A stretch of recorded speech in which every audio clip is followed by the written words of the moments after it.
welcome to Talladega for round 2 of the iRacing East Series Superspeedway Series. And we're back with the Cup cars again. I thought we were going to be Xfinity cars, but we are here with the Cup cars once again, and we have another massive field for this one. So strap yourselves in, going to be a fantastic race. We've got over 40 cars set to take the green here, and here to enjoy it with me is one Mr. Derek. Derek, I mean, he's on the track. I can see his name there. I've got him on my head. Frank Marchese in the booth with me, and I'm already making mistakes here. Frank, come and save me, please. Thank you very much, Lee. Glad I could join you here today in the booth. Yeah, thanks for that. Yeah. I appreciate that. Thank you very much. Anyway, Frank, you've been looking forward to this one all week, stemming from the Cup Series they had on Monday. What are you expecting from this one? It's going to be pretty much a sprint race here, 70 laps around here. It was a great, fantastic race this past week in the trucks. A lot of close action, a lot of great racing, and a lot of wrecks, especially at the end. With even more than 40 cars here this week, I would not be all that surprised if it didn't show up any different. Yeah, I mean, it was that close in the first race last week. It's going to be close again in this one. Remember, they do not have a restrictor plate in these cars anymore. Everybody's pretty much known that for the past year now, but you're going to be interested to see how over 40 cars are going to be able to negotiate their way around such a big track like this. And I, for one, am looking forward to it, Frank. It's going to be interesting to see who can come out on top in this one. Yeah, definitely. This is known as a crapshoot race. Anything can happen. Anyone can win. This is, say, in Formula One racing, that rain, they call rain the great equalizer. Talladega, Daytona, Superspeedway racetracks are the great equalizer in the stock car world, so anyone has a chance to win this thing. Yeah, as we've just seen the mother of all wrecks on the tri-oval. That was scary. But yeah, we've got about 2 minutes left in practice, so definitely coming down to it. Remember last week, if you cast your mind back, Connor Trafari picking up the win in the first round with Derek Pemberton in second and Nicholas Wing in third. That was stemming from a massive wreck on the final lap, handing Trafari the win.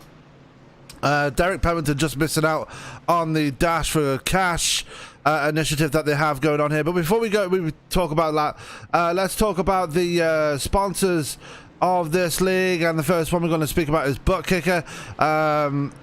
Great sponsors for the league. Make sure you check them out. Make sure, if you don't know what Butt Kicker is, it's a device that you can strap onto your rig, and it makes you feel all the realistic things that you feel on track. Other one is the main sponsor here, PlanBSales.com. Make sure you check them out, as they also have some nice things on there, and make sure you go and have a look, see what they have to offer. And then finally we have iRacing iFlag. If you want a button box for your rig that tells you when the flags are coming out or where they are, then go to iRacingIFlag.com. Make sure you check them out and see what they have on offer. But now we're going to go on to the thing that's that we were just talking about before. I mentioned the sponsors there. Someone just literally took off right there. I don't know what is going on. I was just going to say, Cody Smith was trying to see if he could get into that access road. Apparently, I think he found a little bit more than he was bargaining for. I'm going to go back and look at that, because it's probably going to crash my thing. But I've got to go back and look at it. It's worth seeing. He's just trying to find that access road and nudge into it. And I think now the 90 or the 88, I think, is going to be the same thing here. So let's go back. Let's go back to see what Cody Smith did. Just taking advantage of a glitch there, and went round and boom in the air. The number 7 goes flying. The Red Bull machine really did give him wings. Glitches can definitely be infuriating, but when it's in a game that takes itself seriously and it happens at a very improbable time, it's definitely more entertaining. It definitely is, as we take over into qualifying now, and This is where it gets interesting now, ladies and gentlemen. We do have qualifying for you now. As I'm getting used to this new overlay, so please bear with me. Current lap. There we go. So we have drivers out on track. Let's go to last week's race winner. That is Connor Trafari in the number 25. Let's see what he can put down. Running the GSR number 25. Very attractive purple, white and yellow car there, Frank. Yeah, and taking that high line as you would expect around here. Try to build up as much momentum as you possibly can on that outside lane. And then try to build up as much speed and bring it down to the inside for the flyer. Going to bring up the side ticker for this one so people can see who is where when they put the times in. So Connor Trafari, last week's winner, putting the starting his qualifying lap now. We're going to see times coming in thick and fast. They only have 5 minutes to get one lap in here, so it's not too bad. As Trafari scrapes the wall, that might cost him there, Frank. It'll cost him on this lap, but I think he'll have enough time to build up that speed, especially on the outside. And looking at it right now in the race chat, I think Derek Pemberton just throughputed. Uh-oh. So he's most likely going to be starting from the back here. Our good friend here at ESPN. Probably not going to be happy. Speaking of ESPN, we do have another driver out on track as Trafari makes his way out of turn 4. We're going to go to him right now, and that is Mr. Adam Chapman in the 44. And a very interesting paint scheme there on that Chevrolet. Yeah, that is interesting. I can't really make out what it is with these camera angles. It's like a weird... Oh, it's like a bass fishing spot for like fishing gear. Yes, Ryan Decker goes to the top, and Connor Trafari did get his time in as Kenneth Heasley goes to the top with a 50.879. Here comes Adam Chapman now. Let's see what he can put down for his lap as he crosses the line. As Chapman goes up to 8. Yeah, 51.4, and you see right down to the bottom for this is the hot lap here. Try to keep it down at the bottom as much as you can. Slide it. Well, Chapman kept it on the inside here, but typically what I would do is I'd let it slide up to the middle, try not to scrub off as much speed by keeping it down, and then that allows me for a little bit of a softer exit going into 3, just the way Chapman did there. Trafari to the top of the board on his second lap, and Ryan Decker immediately displaces him as here comes Adam Chapman out of turn 4, now out of turn 2, actually. I apologize. No, that is turn 4. Yeah, no, he's in the trial. Yep, so here he comes, down towards the line, going to go onto that apron to get more speed out of that car and down across the line. And that is, yeah. As 11th, we've got Joe Burchett on track as well. He's just, oh dear. As Burchett having problems there. He's down in P14 there. But at the moment, Jared Darling currently at the top of the table here with a few other drivers out on track right now. We're trying to find them because, you know. 501 of Brandon Wilson. I believe he's one of the Dash for Cash drivers here this evening. Yeah, let's take a look at him. Sitting 24th right now in the timesheet at 51.456. Yeah, taking the high line the first lap. Up to 6th. Yeah, good time there for Brandon Wilson. Chris Worrell, the reigning champion, actually, Chris Worrell. Oh, Worrell going for a big spin there. Wow, just caught that in time. So the number 6, the reigning champion, Chris Worrell, going for a big spin for life there. As there is Greg McConey going slowly there. Let's go to Josh Robin. And he's going to... Wow. Sorry, Frank. No, you're okay. That was a weird place for Worrell to just lose it. That's all he did. He just lost it. And by the way, Pemberton has rejoined, so he will be starting from the back. Awesome. So we had 27 drivers take to the green here for qualifying. So we're qualifying wrapping up now. Let's take a look at your qualifying positions. Let's take a look at your grid for tonight's race. So starting up on the pole, will be Jared Darling with a 50.724. On that front row with him will be Cody Smith. Marcus Adams and Ryan Decker will make up row 2. Row 3 will be Josh Robin and Travis Rucker. Row 4 with Brandon Wilson and James Lowe. Row 5 will be Elijah Innes and Chris Worrell. Row 6 with Connor Trafari and Greg McConey. Row 7 will be JR Houston and Ryan Worley. Row 8 will be Alex Cranke and Adam Chapman. Row 9 will be Brody Smith and Jason Papa. Row 10 will be Joe Burchett and William Rucker. Frank, you want to bring it up? Steve Hertzberg and Casey Heschel will be row 11. Row 12, Aaron Tribble and Kenneth Hensley. Zishan Guerra, I believe that's right. And GT Park will be in row... God, now just call out positions. Right? Yes, 13, right. Row 14 will be Dan Heisey and Anthony Emery. Row 20. Oh my God, 15! Oh my goodness, I'm not a mathematician. Kyle Smalley, and Zoltan Hertzig. Yeah. Hertzig, thank you very much. Row 16, Keith Smalley and Mike Caterino. Joe Francis, Brad Rothwell, Zach Gorman, James Cato, Nicholas Wing and Daniel Stein, Shane Paul, Derek Pemberton, Austin Lombardi, John Lombardi and Austin Rucker. Pardon me, and I believe that will round out the grid. It will, and 43 cars set to take the green here, Frank. Wow, it's going to be a full race. Yeah, it's a full NASCAR race. You usually have about 43 on the track anyway.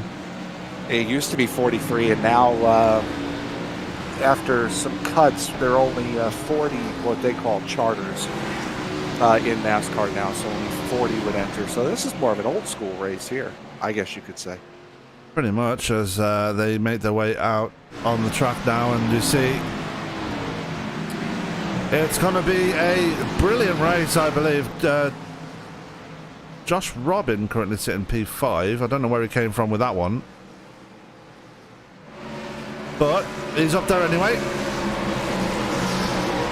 But it's going to be Jared Darling leading them to the green here, Frank. And I'm expecting we're going to see different winners each week. I'm pretty sure of that already. It's very hard to win one of these, let alone to win the back-to-back. So yeah, I would. That would be where the safe money is at, is to have a different winner this week.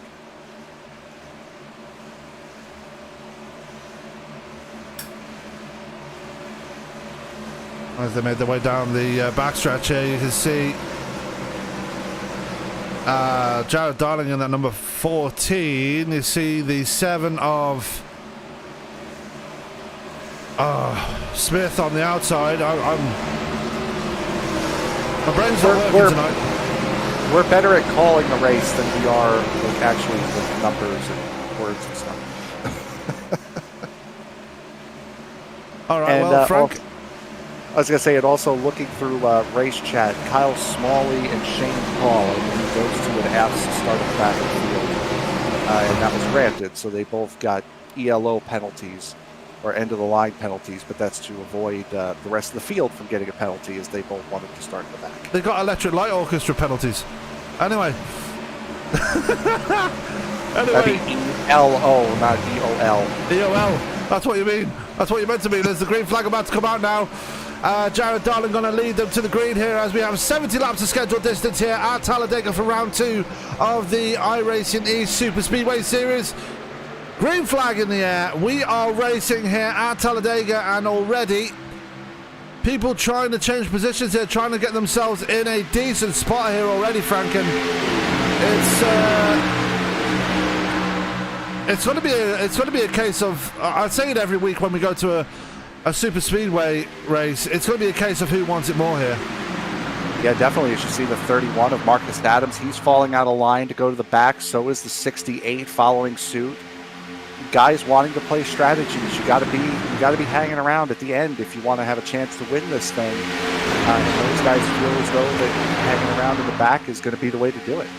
And Cody Smith almost immediately taking over the lead with Ryan Decker right behind him. Travis Rucker up there in the top 3 as well. Jared Darling jumping back to P5 on the initial start there. So not a very good start there for the 14 as they come to complete lap 1. And it's going to be Cody Smith who gets that first lap led as he gets a big push there coming down towards the line by the 96. And yeah, Cody Smith picking up the first lap led of the night here. Yeah, Ryan Decker in the 96 has been all over the back end of that 7 car right from the very start as we see the 14 and the 38 looking to make a move on the outside lane. The 99 and the 6 are coming up to possibly help him along with that move. Yeah, as we, big wiggle there from Jared Darling. We didn't want to see that too many times in this early stage of the race as they come out of turn 2.